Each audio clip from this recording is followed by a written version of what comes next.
హైదరాబాద్ లో film federation సర్వసభ్య సమావేశానికి సినీ కార్మికులు భారీగా హాజరయ్యారు. ఈ సందర్భంగా సినీ కార్మికులకు నిర్మాత తమ్మారెడ్డి భరద్వాజ సంఘీభావం ప్రకటించారు. సినీ కార్మికులు కష్టాల్లో ఉన్నారని, వారి వేతనాలు పెంచాల్సిందేనని తమ్మారెడ్డి భరద్వాజ డిమాండ్ చేశారు. వేతనాల కోసం ప్రపంచంలో ఎక్కడా షూటింగ్లు ఆగవని ఆయన చెప్పారు. నిర్మాతల గురించి కార్మికులు కూడా ఆలోచించాలి అన్నారు.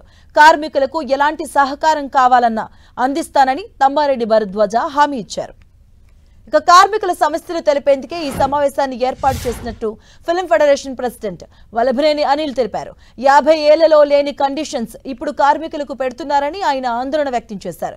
24 క్రాఫ్ట్స్ ఎజెండా తెలిపేందుకు ఈ సమావేశం నిర్వహించామని అన్నారు. 3 ఏళ్లకోసారి వేతనాలు పెరగాలని ఈ సందర్భంగా వల్లభనేని అనిల్ డిమాండ్ చేశారు.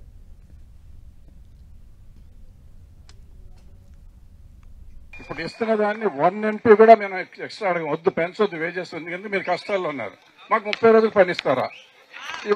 ఇవ్వలేరు కూడా. వాళ్ళ కష్టం వాళ్ళది, మన కష్టం మనది. సో మనకి పని చేసే వాళ్ళ కోసం, మన కష్టపడుతున్న వాళ్ళ కోసం ఇస్తున్నాం. నిజంగా ప్రొడ్యూసర్లకు కూడా కష్టాలు ఉన్నాయి, అది తర్వాత మాట్లాడదాం. ముందు మనకి వేజెస్ పెరిగి తీరాలి, అది 100%. ఇది దాన్ని ఎట్లా 5% తగ్గిస్తారా పెంచుతారా అనేది వేరే సంగతి.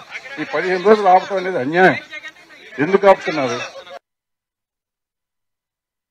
మనలో 24 యూనియన్లు డైలీగా పనిచేసే వాళ్ళు, డైలీ వర్కర్స్ అంటే మిగతా 11 యూనియన్లు కూడా వారి కష్టాలు వారికి ఉన్నాయి. డైరెక్టర్స్ ఉన్నారు. డైరెక్టర్స్ అంతిమంగా సినిమా సక్సెస్ అయితేనే వారు ముందుకెళ్తారు, కానీ సక్సెస్ కాకపోతే వారు వెనకే ఉంటారు. కానీ డైరెక్టర్స్ యూనియన్ లో కూడా కో డైరెక్టర్లు, అసిస్టెంట్ డైరెక్టర్లు వాళ్ళకి ఆ డైరెక్షన్ తప్ప వేరే పని చేయటమే చేత కాదు. వారి కష్టాన్ని కూడా ఆలోచించండి అని చెప్తే ఆ 11 యూనియన్లకు అగ్రిమెంట్ రూపంలో ఉంటాయి కాబట్టి తర్వాత మాట్లాడుతామన్నారు. సరే, మన 13 యూనియన్లు ఉన్నాయి డైలీగా. ఈ డైలీ వర్కర్స్ యూనియన్లకి సమానంగా మీరు వేతనాలు పెంచాలి అంటే మొన్న మీటింగ్ పిలిచి 10 యూనియన్లకు పెంచుతాము, 3 యూనియన్లకు అసలు పెంచమన్నారు. ఆ 3 యూనియన్లు ఏంటంటే, 1 fighters union, 2 dancers union, 3 technician union. మేము ఇప్పుడు ఒకటే చెప్పాం, సార్ మాకు పెంచుతారా లేదని కాదు, మీరు ఇట్లా విడగొట్టి పాలించొద్దు. ఏది చేసినా 13 యూనియన్లకి సమానంగా ఉండాలి. మీ 13 యూనియన్లుగా 24 యూనియన్లు చాలా ఐక్యంగా ఉందాం అని వాడు మాకు ఇచ్చిన ఆఫర్ని మేము తీసుకోలేదు.